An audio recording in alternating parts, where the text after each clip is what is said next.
वहीं दूसरी जानिब आम आदमी पार्टी लीडर संजय सिंह ने कहा कि तारीख गवाह है कि जब जब हुकूमत ने अवाम के हुकूक को कुचलने की कोशिश की तब तब हुकूमत को मुंह की खानी पड़ी है। अन्नदाता जो आपको अनाज पैदा करके आपका पेट भरते हैं, आप उनको जूतों से मारने की बात करते हैं। 11 दौर की आप वार्ता कर चुके, सारी की सारी वार्ता फेल।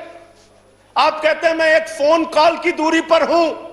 मैं पूछना चाहता हूं, क्या इस सरकार के पास कॉल करने के लिए 2 रुपए भी नहीं है? अरे 2 रुपए नहीं है तो हम लोगों से ले लो, लेकिन कॉल कर लो किसानों को, कॉल कर लो किसानों को। उनकी पीड़ा चरम पर पहुंच चुकी है मान्यवर। 165 किसानों ने अब तक अपनी शहादत दी है। आप जाइए गाजीपुर बॉर्डर पे, वहां पे 97 साल के इलम सिंह आपको मिलेंगे। उनके 2 बेटे फौज में हैं, रो रो के कहते हैं मुझे इस उम्र में उग्रवादी कहा जा रहा है, नक्सलवादी कहा जा रहा है। उनकी पीड़ा है मान्यवर।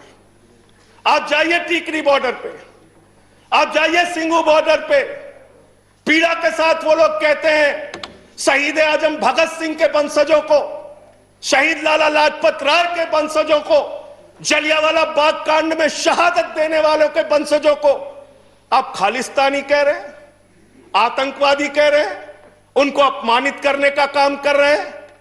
मैं आपसे पूछना चाहता हूं, क्या दुश्मनी है आपकी इन अन्नदाताओं से?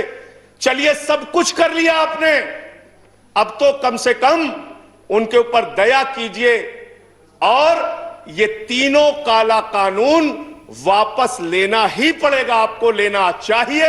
अब आपने जुल्म की इंतहा कर दी।